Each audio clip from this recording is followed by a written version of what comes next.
예, 반갑습니다. 네, 저는 조민수라고 합니다. 오늘부터 부동산 공법을 맡아서 제가 준비를 하겠습니다. 아주 긴 시간이죠. 긴 시간입니다. 하지만요, 우리가 처음부터 차근차근 하나씩 접근하시면 어떤 과목이든 쉽게 여러분들이 접근할 수 있습니다. 그래서 자신감 있게 준비하시고요. 저희도 열심히 준비를 하겠습니다. 자, 일단 칠판 보시죠. 자, 저는 이제 부동산 공법입니다. 2차 과목에 포함되어 있습니다. 부동산을 공법적으로 규제하자는 의미의 법입니다. 맡은 조민수입니다. 자, 일단은 아주 긴 어떤 시간입니다. 긴 시간 동안에 앞으로 인문 보시고 또 기본 보시고 문제 보시고 또 핵심 보시고 또 어떤 기출 문제도 보시고 아주 많은 시간이 필요합니다. 하지만요, 출발은 항상 여러분 너무 많은 욕심을 가지지 마십시오. 천천히 하나씩 이렇게 가시면 좋습니다.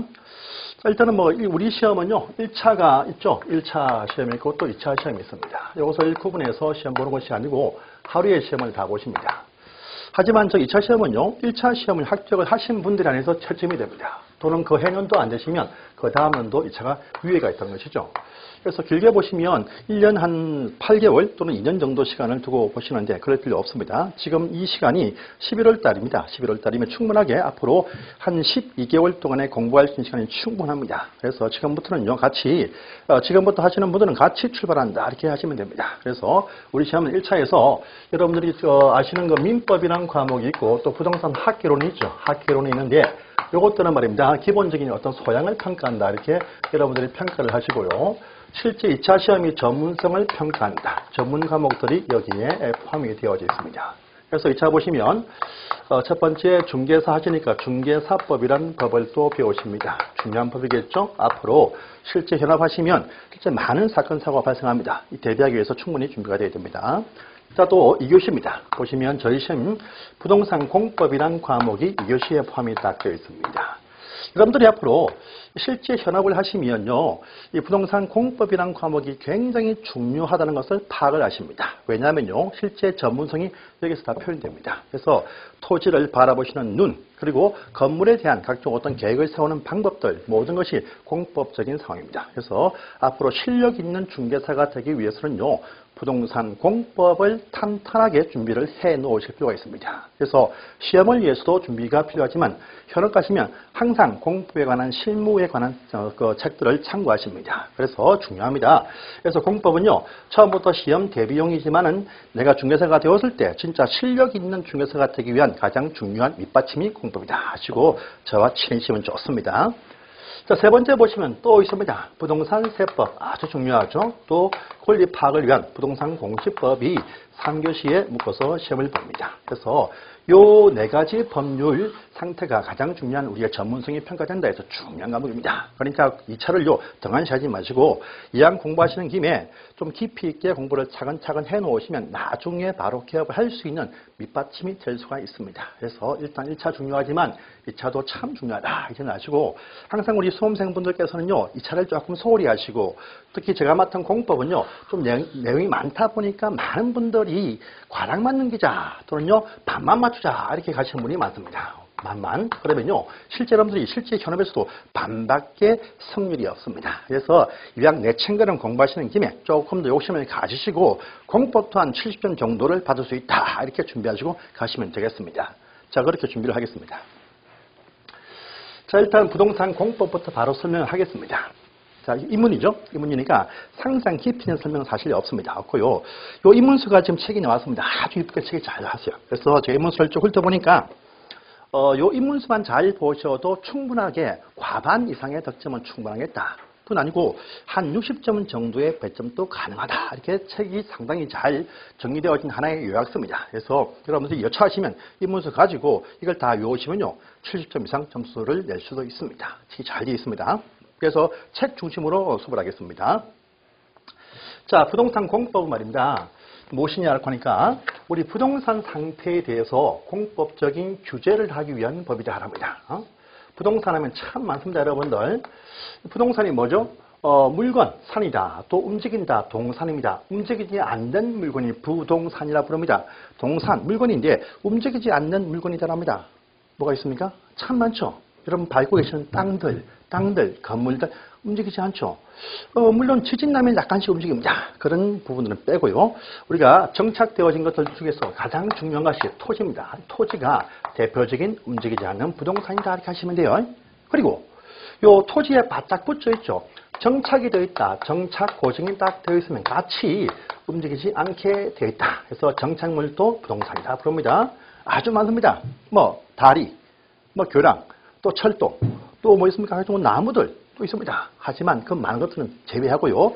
우린 제일 중요한 것이 무엇이냐? 정착물 가운데서도 지붕을 갖추고 있는 구조물 합니다. 뭐냐? 건축물입니다. 앞으로 배우시는데 건축물하면 토지에 정착되어져 있는 공작물 중에서 지붕이 있는 것을 말합니다. 이것을 가장 많이 또 취급하시고 또 많게 이용하십니다. 그러니까 우리는요, 앞으로 부동산 공법하면 무엇이냐? 토지와 건축물 해서 뭐 다른 거 다 빼고요. 우린 토지와 건축물이 우리의 부동산이다. 이렇게 정의를 가지시고 공부를 하시면 되겠습니다. 자, 토지와 건축물에 관한 공법입니다. 그런데 이것이 무엇이냐 하면 부동산, 토지와 건물에 대한 이용사항을 공공적인 목적에서 규제하는 법을 말합니다. 규제하겠다. 여러분들 보십시오. 아주 멋진 하천이 있는 요 강변 인근 땅에 본인이 땅을 소유했습니다. 그래서 내가 내 땅이니까 요 강변 옆에서 어떤 수익 사업을 위해서 펜션을 지어서 이쁘게 이렇게 사업을 하시는 분도 있습니다. 아주 뭐 어울립니다. 강변과 어울립니다. 그런데 뭐 이왕 할 바에 내가 이 강변 인근에 아주 큰 거대한 모텔 시설을 설치를 딱 하면서 모텔 설치하면서 요 1층 부분에 룸 살롱을 설치하면 아주 돈이 많은 분이 와서 이쪽에서 놀다가 주무십니다. 큰 수익이 나겠죠. 그런데 뭔가 강변 옆에서 펜션이라는 어떤 경치와 관련되는 어떤 그런 건물을 지어서 이용한다. 좀 어울립니다. 하지만 강변 옆에서 빨간 나이트클럽이 보인다. 룸살롱 보인다. 뭔가 조화가 되지 않겠죠. 그래서 여기는 펜션 사업은 되어도 자 유흥시설 숙박은 안 됩니다. 이렇게 제한을 좀 해놓으면 올바른 국토의 영이 될 수 있습니다. 자, 내가 가진 땅이 있습니다. 이 땅이 있는데요. 내가 이쁜 집을 짓고 살고 있습니다. 이쁜 집을 짓고 살고 있는데 옆에 있는 땅이 팔렸습니다. 그 땅을 매입하신 분이 역시 모텔을 건설해서 밤만 되면 들락날락 하십니다. 자, 또 보니까 모텔이 보니까 옆에 다시 빨간 누런 살롱이 형성이 쭉 되어 있습니다. 밤만 되니까 이쁜 아가씨들이 옷을 입고 막 내외합니다. 어떻게 내가 거주하는 환경에서 옆에 아주 많은 다수가 움직이는데 움직이는 그 상황이 뭐냐? 아주 술 취객들이 움직입니다. 주거 환경에 보기 싫습니다. 그래서 이쪽 주거 형태가 쭉 갖추어져 있는 이런 식의 밀집 지역에서는 이런 식의 모텔 사업이 안 됩니다. 유흥 사업이 안 됩니다. 이렇게 제한해 놓으면 올바른 주거 환경이 될 수 있습니다. 그러면 모텔들은 다시 어떤 특별하게 내외가 많은, 왕래가 많은 그런 장소에서 모텔 아주 멋지게 이렇게 공사를 함축해서 한쪽에 모아서 모텔 사업을 하게 됩니다. 자, 이쪽에 유흥시설도 사회생활 때 필요한 경우가 있으니까 따로 이렇게 탁 모아두면서 인근의 주거 환경과 좀 정리되어진 장소에 한 곳에 모아둡니다. 그러면 이쪽도 장사가 잘 돼요. 사업이 잘 됩니다. 이같이 뭔가 토지 이용을 함에 있어서는요, 공리적인 차원에서 더불어서 잘 사는 사회를 만들기 위해서 어떤 환경을 또 보호하면서 또 뭐 어떤 침해를, 어떤 방해를, 어떤 이용을 또 제한해야 됩니다. 이런 식의 목적이 필요하겠죠. 그래서 토지에 대한 각종 어떤 이용사항과 건축물의 이용사항들을 공공적인 차원에서 규제해보고자 하는 것이 바로 부동산 공법이라고 합니다. 해요.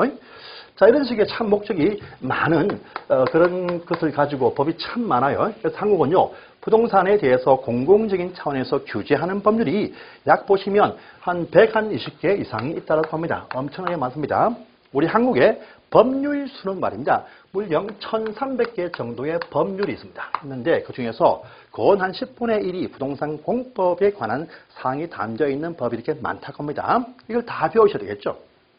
여러분들 이 많은 법을 배우신다. 불가능하십니다. 그래서 우리 전문 중개사분들이 앞으로 현업하시면 꼭 필요한 법률을 선별해서 몇 가지 모아서 우리 시험 과목의 명칭을 부여한 것이 바로 지금 보시는 부동산 공법이랍니다. 그래서 이것은요, 따로 법이 있는 것이 아니고 부동산 상태를 규제하기 위해서 만든 법 체계를 모아서 시험 과목의 명칭을 따로 부여한 것이다. 이렇게 아시면 되겠습니다. 그래서 저희는요, 6가지 법률을 묶어서 시험 과목에 편성을 해 놓았다라고 합니다. 그래서 자, 첫 번째 제일 중요한 법률이 나옵니다. 자, 첫 번째 보시면 우리 한국은요, 우리 한국의 모든 토지, 전국 토지에서 국토라 부릅니다. 국토에 대해서는요, 국토에 대해서는 반드시 먼저 잘 계획을 세워서 계획에 맞게 토지가 착착착 개발, 정비, 보전, 이용되게 하자는 의미의 법률에서 국토에 대해서는 잘 계획을 세운다 해서 국토의 계획을 세운다. 계획 및 요에 따라서 이용케 한다 해서 이용에 관한 법률이라고 하는 법이 있습니다. 그래서 요 법률을 배우시는데 가장 중요한 법입니다.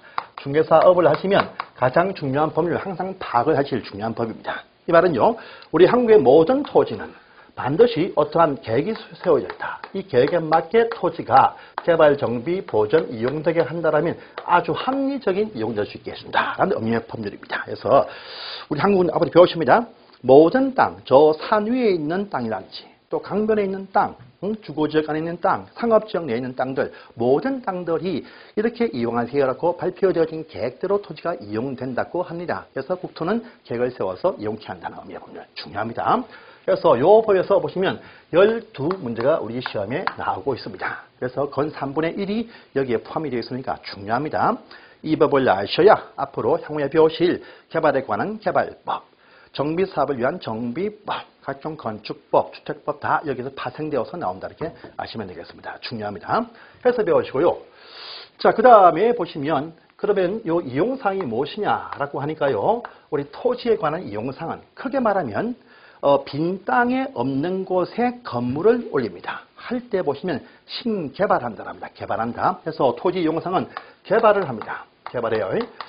규모 작은 개발 행위는 아주 간단하게 국토계획에서 규제를 할 수가 있습니다. 그래서 규모 작은 요 이용사항을 토지 개발 행위다라고 부릅니다. 개발 행위다. 요 개발 행위는 곧 배우시는데 국토계획에 의해서 개발되도록 다 해놨습니다. 그래서 여기 안 따르면요 처벌받습니다. 또 하나 있습니다. 규모 크게 대규모로 사업을 합니다. 우리 주변에 참 많죠. 보시면 서울 인근에 보시면 각종 어떤 무슨 청라다, 또 무슨 송도다, 또 판교다, 광교다, 무슨 분당이다, 일산이다, 또 뭐 다산이다, 위례다, 참 많이 나옵니다. 거대한 사업을 합니다. 그 거대한 장소에서 거대하게 건물을 쫙 올릴 때 그냥 알아서 해보세요 하면 큰일 납니다. 그래서 잘 또 다시 세분화되어진 계획을 세워서 여기는 아파트를, 여기는 공원을, 여기는 학교를 이렇게 구분을 해줘야 됩니다. 이런 거대한 개발 사업을 할 때는요, 좀 더 복잡한 절차가 필요합니다. 그걸 위해서 만든 법이 있습니다. 그래서 바로 도시개발법, 이 개발사업이라고 부르는데 이 거대한 개발사업을 잘 규제하기 위해서 만든 법률을 또 배우시는데 바로 그것이 도시개발법이라고 합니다. 도시개발한다. 신도시를 개발한다 해서 이 도시개발법을 또 여러분들이 배우십니다. 그 다음에 이렇게 신개발 하지만 우리가 옛날 그 위치가 참 좋아서 이미 개발되어진 장소들이 참 많습니다. 그런데 그 장소가 이제 노화되었습니다. 낡았습니다. 기피합니다. 피해버립니다. 그럼 과거에 참 좋은 입지여서 개발되어진 그 장소를 이렇게 피하고 계속 신도시만 만들어가면 국토 전체가 다 난개발되어집니다. 그래서 이제 방치하지 않고 그 위치 좋았고 입지 좋았던 그 장소를 한 번 더 철거해서 다시 한 번 더 깔끔하게 신도시를 만들어보자라는 의미에서 바로 이 보시면 정비한다랍니다. 정비란 것은 무엇이냐라고 하니까요. 이쪽은 재개발한다. 다시 옛날 개발되어진 그 장소를 또 다시 신개념에 맞게 개발한다 해서 재개발한다랍니다. 이 재개발 사업을 잘 묶어서 통치한 것이 정비라고 부르는데 이 정비도 보시면 자기들 건물을 작게 철거해서 다시 정비하는 행위들 참 많이 합니다. 이 행위들 뭐 규모가 커지면 앞으로 배우시는데 무슨 정축이 된다 또는요 다시 또 신축이 된다 또는 개축이 된다라는 말합니다. 그거는 규모가 작기 때문에 이렇게 하세요라고 요 계획대로 다 해야 됩니다. 해야 돼요. 그런데 아주 크게 합니다. 일단은 장소를 크게 정하죠. 크게 딱 정해서 몽땅 다 철거해서 다시 건물이 쫙 올라갈 때는요. 다시 그 속에 도로, 뭐 학교의 위치, 공원도 딱 설치하고 그다음에 아파트를 예쁘게 올려야 됩니다. 규모가 큽니다. 이런 사업들을 또 잘 규제하기 위해서 만든 법률이 두 번째 있습니다. 그것이 무엇이냐면 바로 정비 사업이라고 부릅니다. 이 거대한 사업들 아주 복잡합니다. 옛날 건물 가진 자한테 어떻게 권리를 배분해준다. 자, 또 그 당시에 어떻게 해서 시설을 구분한다. 또 어떻게 해서 잘 계획을 세워라. 이렇게 아주 복잡한 사항이 필요합니다. 이 복잡한 사항을 잘 규제하기 위해서 만든 법률이 또 나옵니다. 그것이 뭐냐면 이 도시와 주거환경에 대해서 이 도시 및 어떤 주거환경, 도시 및 주거환경을 잘 정비하자 해서 도시 및 주거환경 정비법이란 또 법을 배우십니다. 그래서 세 번째 법이 또 나왔습니다. 각기 요 두 법들은요, 각기 보시면 6문제씩 시험에 이렇게 나오고 있다. 이렇게 또 아시면 돼요. 자, 그 다음에 여러분들이 개발하거나 정비할 때 어떤 시설 설치를 참 많이 합니다. 도로 정비할 것이고, 공원 또 다시 만들고 합니다. 그런데 가장 대표적인 개발 정비 행위 무엇이냐면, 주로 지붕 있는 건물입니다. 이 건축물을 올립니다. 이 건축물이 올라가는데, 이 건축물이 올라갈 때 보시면, 어떠한 건물을 지으세요. 어떤 크기로 지으세요. 다 여기에 나옵니다. 그런데 건물 지을 때 10층짜리 건물이 올라가는데 이 건물 속에 계단밖에 없다. 그러면 참 힘듭니다. 힘들어. 그러니까 당연히 플러스해서 엘리베이터 승강기도 설치를 해야 됩니다. 뿐 아니고요. 보시면 각종 어떤 골조도 튼튼해야 돼요. 최근에 지진이 났습니다. 경주에서 포항에서. 그러니까 건물이 끼우뚱해집니다. 이게 뭐냐? 부실 건물입니다. 그래서 건축물을 지을 때 어떤 층수, 어떤 규모이면 철근을 몇 개 넣으세요. 튼튼하게 지으세요. 또 건물 지을 때 인근 주변과 조화되게 지으세요. 이런 각종 어떤 제한이 또 필요합니다. 건물 지을 때 그 건물 상태가 올바르게 설 수 있는 건축물, 주위와 조화되는 건축물, 미관제하지 않는 건축물, 튼튼한 건축물, 각종 필요한 설비 갖춘 건물을 또 확인해야 됩니다. 이걸 위해서 만든 법이 있습니다. 그래서 건물 지을 때 잘 지으세요 해서 건축물 자체에 대해서 규제를 따로 하기 위해서 만든 법이 있습니다. 뭐냐? 건축법이란 또 법을 배우십니다. 건축법. 이것은 좀 암기만 조금 하시면 굉장히 쉽습니다. 이것이 7문제가 시험에 나오고 있습니다. 자, 보통의 건축물 상태 다 규제합니다. 그런데 만약에요, 우리 건물 중에서 집단주택 단지가 나옵니다. 뭐냐? 아파트가 나옵니다. 아파트. 자, 아파트니까 다들 주머니를 꼴딱 하십니다. 참 위치가 좋죠. 위치가 안 좋으면 어떻습니까? 미분양되어요. 위치가 참 좋죠. 그러면요, 그 청약을 딱 시키면 경쟁률이 한 100대 1까지 나오면서 또 어떤 곳은요, 평당 1,000만 원 하니까 안 팔려. 그런데 이것은요, 평당 7,000만 원 해도 100대 1로 못 입니다. 입지가 참 좋겠죠. 투기하면 투기를 꺼내야 됩니다. 올바른 주거환경의 정착을 위해서 투기도 막을 필요가 있어요. 그리고 집단주택 안에 있는데 아무것도 없어. 그냥 공밖에 없습니다. 안 되겠죠? 그 안에서 필요한 상가도 필요하고 유치원도 필요합니다. 이와 같이 단지에는 또 다르게 단지만의 특성 갖춘 조그만 미니 하나의 도시를 만들어줘야 됩니다. 이런 것을 위해서 주택 단지의 올바른 어떤 건설과 투기를 막기 위해서 나온 법이 있습니다. 그래서 이 건물 가운데에서도 아파트, 공동주택이라고 하는 요 주택 단지가 등장할 때 올바르게 건설되어지고 투기를 막기 위해서 또 만든 법이 있습니다. 무엇이냐니까요? 보시면 주택법이라는 법입니다. 주택 단지를 위해서 만든 법이에요. 이것은 또 보시면 7문제가 시험에 나오고 있습니다. 그런데 아주 쉽습니다. 자, 여러분들, 우리가 이용하면 이렇게 개발, 재개발 등의 사업도 많이 합니다. 하지만요, 또 못지않게 있는 상태를 또 보존이 필요합니다. 있는 상태의 보존 해서 그냥 마구잡이로 개발, 허용하면 큰일 납니다. 후세를 위해서 남겨줘야 될 땅도 있고 또 환경을 위해서 보호해야 될 땅이 있습니다. 그래서 우리가 토지는요, 보존한다. 이 영상 보시면 다시 토지를 또 보호도 해보자, 보존도 하자라는 의미에서 보존상도 계획대로 하게 되어져 있습니다. 그런데 그 보존상이 참 많습니다.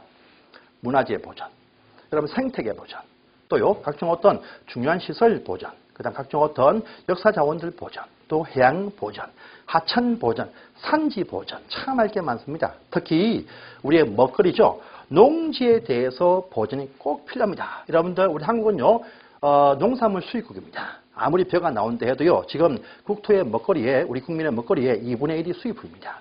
만약에요, 저기 수출하는 저기 해외에 있는 그 농산물 수출국에서 농산물 가격을 갑자기 올린다. 이걸 막을 수 있는 방법이 없습니다. 그래서 물가의 상승부터 해서 모든 경기에 침체가 옵니다. 그래서 우리만의 틀을 갖추고 먹거리를 만들어내야 됩니다. 이를 위한 중요한 농지입니다. 이 농지, 보존사항 중에서도 농지에 대해서 가장 중요해서 농지에 관한 보전사항이 담겨있는 농지법을 배우십니다. 농지를 마음대로 투기할 분들이 소유하면 안 돼요. 농지는 소유는 농사 지을 자, 정자유전의 원칙에서 농사꾼만 농지를 보유하세요. 그리고 이 농지에 대해서 취득할 때 농업 경영 계획서를 세우세요. 우리가 검사합니다. 그래서 농지 취득 증명을 발급합니다. 자, 또 그러나 특별한 경우에 농지가 특별한 쓰임새가 필요할 때 농부 아니어도 매입해준다. 또 농지에 대해서 잠시 쉴 때 농지 임대차도 하게 해준다. 또 농지는 절대 농지의 보호를 위해서 농업지형적 지정한다. 농지에 건물 지을 때는 꼭 이 절차, 농지의 전용 허가를 받아라 등의 이런 식의 사항이 담겨있는 농지법을 또 배우십니다. 농지법. 그래서 배우시는데 이 농지법은 실제 시험에 2개밖에 나오지를 않습니다. 아주 쉽습니다. 쉬워. 그래서 이렇게 해서 보시면요. 국토계획법 1가지, 도시개발법 2번째, 정비법 3번째, 건축법 4번째, 주택법 5번째, 농지법 6번째에서 요 법률들로 구성이 되어져 있는 것이 부동산 공법이라고 하는 시험의 과목의 명칭이다. 이렇게 아시면 되겠습니다. 앞으로 쭉 배우십니다. 여러분들 인문수에 보시면 인문수에 우리 공법의 기초 이론입니다. 본문전에 보시면 아주 잘 나와 있네요.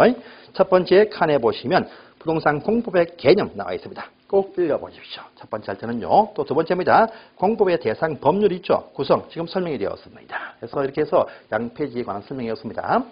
한 장을 살짝 또 넘어가겠습니다. 다음 페이지 보십니다. 그래서 이 페이지가 밑에 안 나와 있어요. 그래서 제일 앞부분에 있는 첫 번째, 두 번째 페이지, 세 번째 페이지 보십니다. 자, 부동산 공법의 법원에서 세 번째 나옵니다. 여러분들 지금 인문입니다. 이기 때문에 이런 부분들을 딱 개념을 잡고 가십시오. 지금 나오는 사항 상당히 중요합니다. 지금부터 중요합니다. 여러분 우리가 법을 배웁니다. 그러면 이 법이란 무엇이냐? 이것도 법의 체계를 아셔야 돼요. 그래서 우리 한국은요. 법의 법이 뭐냐? 국민이 만든 법이 있습니다. 국민이 만들어요. 일단 법률하면 저기 국회에서 입법을 합니다. 하지만요. 국민들이 만든 국민의 대합의로 만든 법이 있습니다. 우리가 배우진 않지만요. 헌법이란 법률 상당히 중요합니다. 헌법은요. 모든 법 중의 법의 왕입니다. 법의 황제입니다. 그래서 국민들이 약속하여서 국민투표로서 만든 법이죠. 이것이 103개 조항이 있는데요. 그 간단한 조항들이 전체 모든 법률 1300개를 지배합니다. 그 법률의 그 헌법의 이념을 시행하기 위해서 나온 것이 바로 법률입니다. 그래서 이 헌법의 어떤 거기 책임 소명을 다하기 위해서 각기 만든 것이 뭐냐? 법률합니다. 그래서 헌법은 한국에 한 개밖에 없습니다. 그렇지만요, 이 법률 수는 한국에 건 1300개 정도의 법률이 있습니다. 이 법률에 있는 103개에 있는 요 조항, 이것을 시행하기 위해서, 요 이념 실천을 위해서 만든 법률이 1300개의 법률이 있습니다. 이 한 개 법당 해서요, 법 조문도 100개, 많은 것은요, 1000개, 많은 것은 2000개 있습니다. 엄청나게 많겠죠? 이런 법률로서 국토 전반적인 모든 국민에 관한 권리 보호와 토지 영상도 다 정하고 있습니다. 자, 이 법률 가운데서 우리가 6개의 법률을 이렇게 배우신다. 이렇게 하시면 돼요. 그리고 또 법률. 요 많은 법 가지고도 모든 사항을 또 규제를 할 수가 없다랍니다. 무엇을 하지 마라 하라. 한데 그 하지 마라는 상세한 사항들 또 정해야 돼요. 요 토지에서 이용상할 때 허가 받으세요. 그 이용상이 무엇입니까? 위임합니다. 대통령령이 정해라. 대통령이 정해서 다시 위임한 법률의 시행령에서 다시 위임합니다. 그래서 법률에서 도시개발구역 지정이 딱 되어지면 그 안에서 보시면 우리 시행령에서 정하고 있는 그 행위를 전부 다 허가받아라. 그래서 토지에서 건물에 건축한다.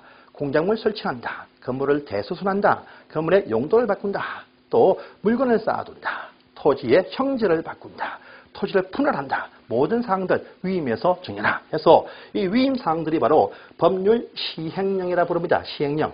이 시행령은요, 대통령이 만듭니다. 발표합니다. 그래서 이 법률들 시행령, 각기 법률들, 만약에 농지법, 농지법 시행령이 있습니다. 이 시행령은요, 시행령은 요 법률은 국회에서 만듭니다. 하지만요, 요 시행령은 대통령이 이것을 반포한다. 대통령이 정해서 국회 심의를 거쳐서 이것을 발표한 데에서 대통령령이다. 이런 말도 씁니다. 그래서 무슨 법률 시행령 하면 그것은 바로 대통령이 발표에 대해서 대통령령 하면 같은 말입니다. 무슨 법률 시행령, 대통령령 같은 말입니다. 아시겠죠? 자, 그런데 대통령령의 위임을 딱 했는데, 자, 그 상황을 딱 보니까, 어떤 토지 이용 행위할 때, 토지의 형질 변경할 때 허가를 받으라. 나왔습니다. 그런데 허가 받는 절차, 다시 어떤 서류 준비해서 누구한테 가서 신청한다. 그다음에 며칠 내에 나온다. 상세한 시행 세칙은요, 여기 담을 수가 없어. 그래서 요 법률의 시행규칙, 법률의 시행규칙이라는 것이 있습니다. 시행규칙. 요 상을 보시면 각종 어떠한 금지 행위 또 허용되는 행위할 때 어떤 절차를 밟으세요. 며칠 내에 무엇을 준비해서 각종 동의서 첨부해가지고 오세요. 이런 상이 담겨 있습니다. 그것이 무엇이냐? 법률의 시행규칙입니다. 법률 시행령, 법률 시행규칙. 요 시행규칙은요, 대통령 밑에 있는 분들, 누구 있습니까? 총리부터 해서 각종 어떤 행정각부의 장관들이 발표합니다. 행정각부에서 발표한 데에서 요건요, 부령 이렇게 부릅니다. 부령, 이래 부르고 또 총리로 보시면 발표합니다. 이때는 총리령 이렇게 발표합니다. 요 총리령도 시행규칙에 포함된다. 이렇게 하시면 돼요. 총리나 각종 행정부, 국토교통부령 이렇게 나옵니다. 그래서 요까지가 전국토에서 통일적인 시행상을 담고 있습니다. 그래서 저희는요, 요 헌법은 시험에 나오지 않습니다. 하지만 우리 시험 범위에 포함이 되어져 있는 법률부터 시행령 규칙에서 요 세 가지 사항이 우리 시험 범위에 포함이 되게 되어 있습니다. 실수해 보시면요, 6개 법률이지만 요 시행령 규칙을 합하면요, 곱하기 3개겠죠. 합하면요, 법률 조문수는 말입니다. 건 3,000개 정도의 법률 조문이 있습니다. 이걸 다 보시면 참 좋겠죠. 천재도 이걸 다 알려줄 수가 없어요. 여러분들 배우시는 민법이죠. 민법은 법률수가 몇 개입니까? 약 한 1,800개 됩니다. 1,800개 조문 되는데 그 1,800개의 조문의 글자 수는요, 별로 안 돼요. 보통 한 조문이 한 2줄밖에 안 됩니다. 보통. 그런데요, 저희 공법은 말입니다. 한 조문이 일단은 기본적으로 4줄. 그리고 요 한 조문 밑에 딸려있는 각종 어떤 시행령 규칙은요, 그 4줄에 곱하기 10배, 20배, 100배입니다. 글자 수는 말입니다. 민법에 건 50배나 됩니다. 그 많은 양을 다 보시면 천재입니다. 볼 수도 없어요. 저도 다 읽어보지 못했습니다. 너무 많아가지고. 그래서 여러분들은 요 중에서 말입니다. 3,000개 정도 요 법 조문들 중에서도 여러분들은 딱 선별해서 곱하기 해서요. 이 중에서 보시면 한 8분의 1만 딱 보시면요, 80점이 나옵니다. 요 8분의 1 선택해서요, 한 600개 정도 조문만 선별해서 보시면 됩니다. 그 선별은요, 저희가 합니다. 강사를 믿고 가시면요, 선별되어서 꼭 나올 것만 가지고 저희가 준비를 꼭 합니다. 그래서 믿으십시오. 자, 그런데 여러분들이 중개사업을 하시면요, 요 시험 칠 땐 다 보십니다. 보셔서 또 많이 참고합니다. 그런데 실제 어떤 중개 소개하거나 또 개발하거나 또 보전 사항들은요, 어디에 있느냐? 여기 정해져 있는 요 범위 안에서 다시 지방한테 위임합니다. 지방자치단체에서 이렇게 하시면 그렇게 해보세요. 하고 재위임합니다. 그래서 지방에서 다시 지방에 있는 의회를 통해서 지방에서 조례를 만들어서 이걸 또 공고를 딱 합니다. 그러면요, 실제 서울시, 인천시, 경기도 등의 지방에서는요, 실제 토지 이용할 때는요, 요 조례에서 위임받은 범위 내에서 정해서 발표되어져 있는 그대로 실천해야 됩니다. 실제는요, 중개할 때는요, 여기 조례사항을 꼭 보고 요걸 보고 중개를 하게 되어져 있습니다. 그렇지만 요 조례는요, 법률에 위임되어진 법률의 범위 내에서만 딱 나옵니다. 만약에 초과되었다, 법률에서 하지 마라 했는데 해버렸다, 다 무효입니다. 무효. 그러니까요, 여러분들은요, 요 조례사항을 실제 보고 실제 현업 중개하시지만 시험에는요, 서울 시지방조례, 인천시 조례 다 틀립니다. 나올 수가 없어. 그래서 요걸 시험에 나오지 않고 우린 시험 규칙까지만 시험에 나온다, 이렇게 아시면 되겠습니다. 그래서 그 내용들이 지금 법책에서 담겨 있으니까 중요한 사항입니다. 여러분들 한번 더 읽어보세요. 자, 또 한 장을 살짝 넘어가십니다. 넘어가시니까 다음 페이지에 자, 이제 중요한 게 또 나옵니다. 자, 5번 해서 지방행정조직의 계층구조 나와 있죠. 이거 조금 달리 설명하겠습니다.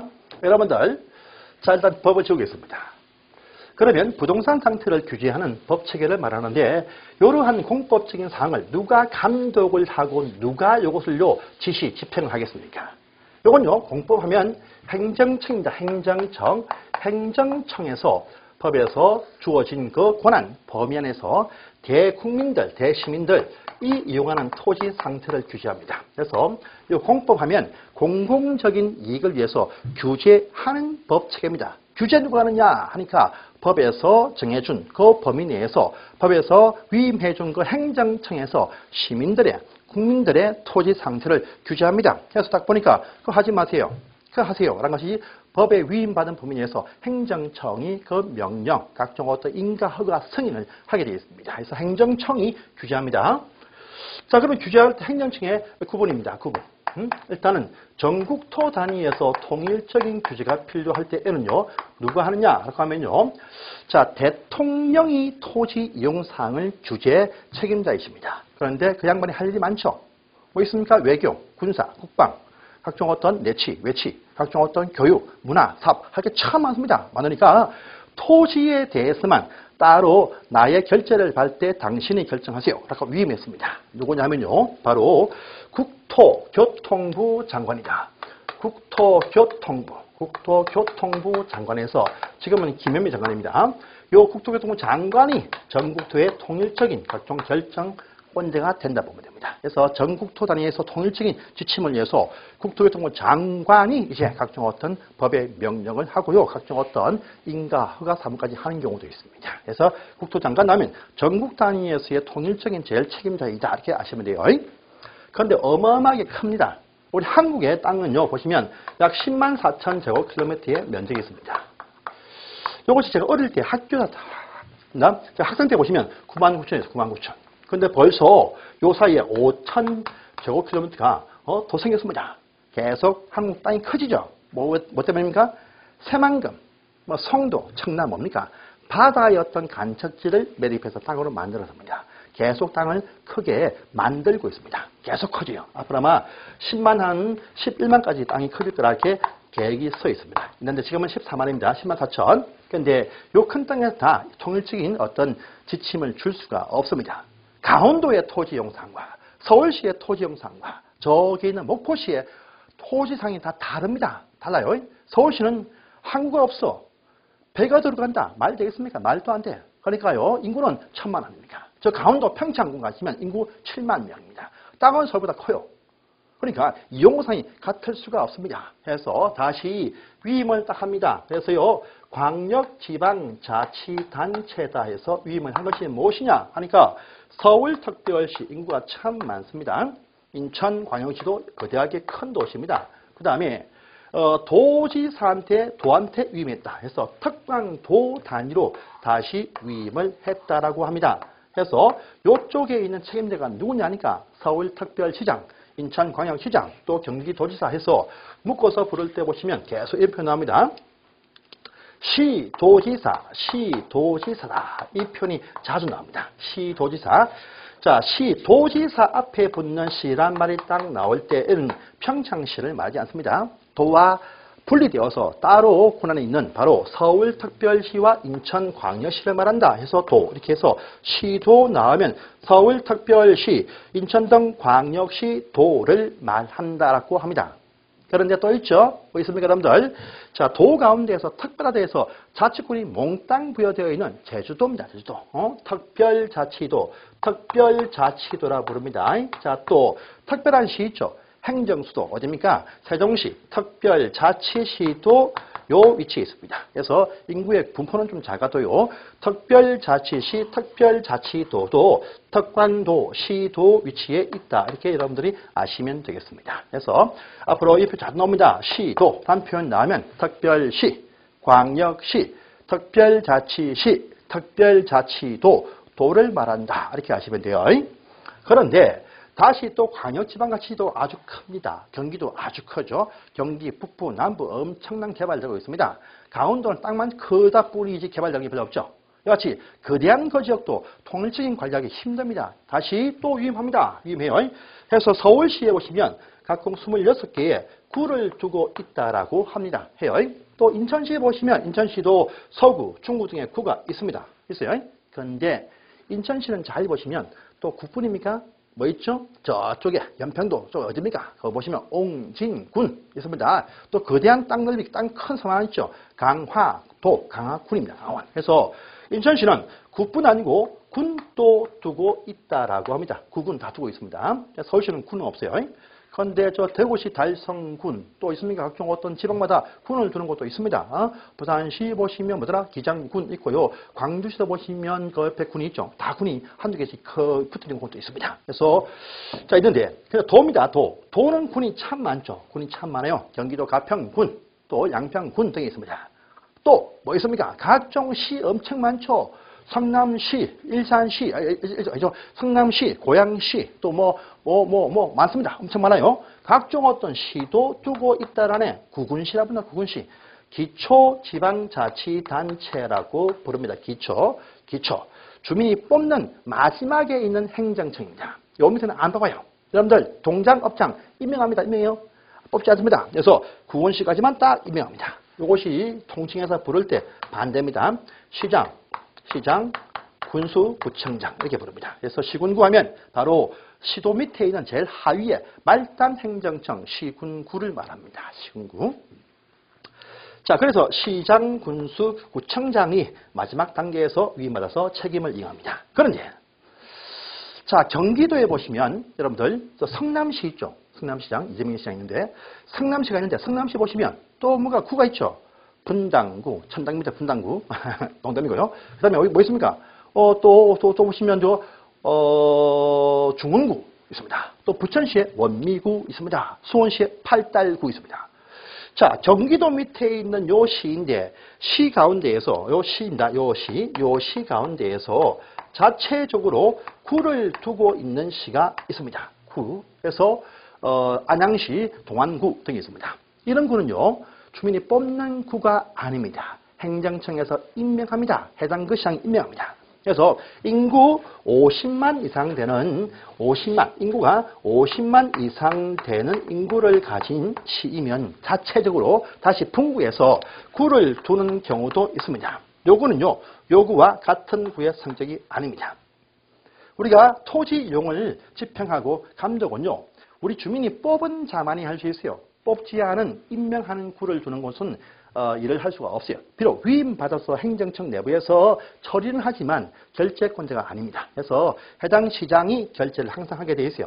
이런 시를 가지고 부를 때 경기도 밑에 있는 시이지만 규모 큰 시다 해서 대도시가 된다. 이렇게 부릅니다. 대도시. 자, 이 표현이 딱 나올 때는요, 대도시. 이 표현이 딱 나올 때는 인구 50만 이상 가진 수원시 등을 말한다. 이렇게 아시면 돼요. 또 저기 어딥니까? 규모 큰 50만 이상 시가 또 전주시도 있고요. 보시면 저기 청주시도 있고, 있습니다. 있어. 이런 시를 말합니다. 요런 시는 원래 원칙은요, 도 밑에 있는 일개 시이지만 어떠할 때 대도시라는 표현이 따로 나옵니다. 이 표현이 딱 나올 때는요, 도에서 분리되어서 별도의 어떤 권한을 행사할 때만 이 표현이 나옵니다. 그래서 이 표현 딱 나올 때는 항상 앞에 보시면 시, 도지사 또는 대도시의 시장 이 표현이 나올 때만 나오지 이 표현이 나오지 않고 그냥 시 나올 때는 도 밑에 있는 일개시를 말한다 이렇게 하시면 돼요. 자, 그런데 제주도 가시면 여러분들 시와 군이 있습니까 없습니까? 제주도에 많은 분들은 아십니다. 나 어제 제주도 서귀포시에 갔다 왔다. 자, 그 시가 있죠, 시. 제주도 밑에 북쪽 반쪽 위에는 제주시, 반쪽은 서귀포시입니다. 그런데 그런 시는 또 시가 아니에요. 아닙니다. 여러분 제주도에서요, 서귀포시장은요, 제주도에서 임명을 합니다. 뽑는 시장이 아닙니다. 그래서 제주도는 밑에 있는 시군구가 없다 보면 됩니다. 그러니까요, 요 시군구의 할 일도 같이 합니다. 그래서 시군구라는 표현 앞에 보시면 특별자치도, 시장, 군수, 구청장 이렇게 표현됩니다. 그래서 요쪽 시도에 위치해 있지만 요 시군구가 없으니까 요쪽 일도 함께 한다 해서 요쪽 일도 같이 한다 해서 이 표현 나올 때 앞에 항상 대부분 다 특별자치도, 시장, 군수, 구청장이 나옵니다. 그러면 또 세종시 특별자치시도 밑에 보니까 조치원 시를 두고 있습니까?